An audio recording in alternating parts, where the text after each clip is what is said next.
आप सभी को मेरा प्यार भरा नमस्कार। प्रेम और प्रार्थना इन शब्दों का तब तक कोई महत्व नहीं है जब तक ये दिल से ना निकले।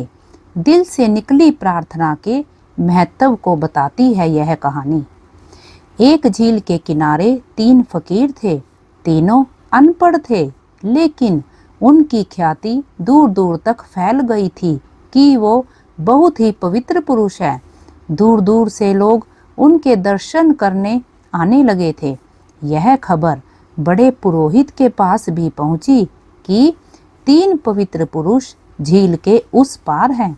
इस पर उन्होंने कहा, वे पवित्र कैसे हो सकते हैं? उन्होंने तो दीक्षा भी नहीं ली। वो सोच में पड़ गया कि हजारों लोग उनके दर्शन को जा रहे हैं और कृतार्थ भी हो रहे हैं। चलकर देखे तो सही आखिर मामला क्या है। यह सोचकर वह नाव में सवार हुआ और झील के उस पार पहुंच गया। कितने बेपड़े और गंवार लोग हैं ये, अपनी ही झाड़ू के ऊपर बैठे हैं। उन्हें देखकर मन ही मन पुरोहित उनका उपहास करने लगा। जब पुरोहित उनके सामने गया तो उन तीनों ने झुककर उन्हें प्रणाम किया। पुरोहित के अहम को इससे बहुत संतुष्टि मिली। इन लोगों से डरने की भला क्या बात है, पुरोहित ने मन ही मन सोचा। पुरोहित ने उसी अहंकार पूर्ण वाणी में तीनों से प्रश्न किया, तुम क्या करते हो? क्या है तुम्हारी प्रार्थना? तुम्हारी पद्धति क्या है? इस पर वो तीनों एक दूसरे का मुंह ताकने लगे। पद्धति? इस विषय में तो हम कुछ भी नहीं जानते।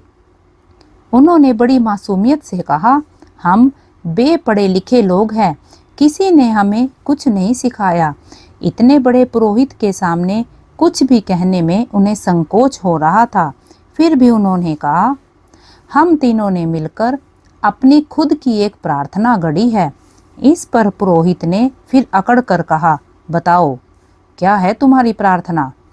तीनों ने कहा, हमने सुन रखा है कि परमात्मा 3 हैं, त्रिमूर्ति, और हम भी 3 हैं, और यही सोचकर हमने एक प्रार्थना बना ली। तुम भी 3 हो, हम भी 3 हैं, हम पर कृपा करो। वो दोहराते चले गए। इस पर नाराज होकर पुरोहित ने कहा, बंद करो इसे। यह भी कोई प्रार्थना है? प्रार्थना प्रामाणिक होनी चाहिए, वह स्वीकृति प्राप्त होनी चाहिए। मैं तुम्हें एक प्रामाणिक प्रार्थना बताता हूँ, इसे याद करो और आज से यही प्रार्थना करो। महापुरोहित ने एक लंबी प्रार्थना उन्हें बताई। प्रार्थना बहुत लंबी थी और बहुत कठिन भी। उन तीनों ने कहा, हम बहुत गंवार लोग हैं, हमारे लिए इस प्रार्थना को थोड़ा छोटा कर दो। इस पर पुरोहित ने कहा, ना तो ये सरल हो सकती है, ना ही छोटी। यह प्रामाणिक प्रार्थना है। जो इस प्रार्थना को नहीं करेगा उसके लिए स्वर्ग के द्वार बंद है। आप हमारे लिए कृपा करके एक बार इस प्रार्थना को दोहरा दीजिए। तीनों ने आग्रह किया। पुरोहित ने प्रार्थना दोहरा दी और प्रसन्न होकर नाव में बैठकर चला गया। आज उसके अहंकार को पूर्ण संतुष्टि मिली थी। वो आधी झील तक पहुंचा ही था कि उसने देखा उसके पीछे एक बवंडर चला आ रहा है। घोर आश्चर्य। उसने ध्यान से देखा, वो तीनों फकीर पानी के ऊपर दौड़ते चले आ रहे हैं। पुरोहित के तो मानो प्राण ही निकल गए। पास आने पर तीनों ने पानी के ऊपर ही पुरोहित को दंडवत प्रणाम किया और बोले, हम प्रार्थना भूल गए हैं, कृपा करके एक बार फिर उसे दोहरा दीजिए। हम बेपढ़े लिखे लोग हैं, हम पर कृपा करें। अब पुरोहित का अहंकार चूर चूर हो गया था। उसने लज्जित होकर कहा, तुम्हारी प्रार्थना काम कर रही है, तुम यही दोहराओ। तुम भी 3 हो, हम भी 3 हैं, हम पर कृपा करो। तुम भी 3 हो, हम भी 3 हैं, हम पर कृपा करो। इस कहानी का बस यही सार है कि प्रेम और प्रार्थना दोनों का संबंध हृदय से है।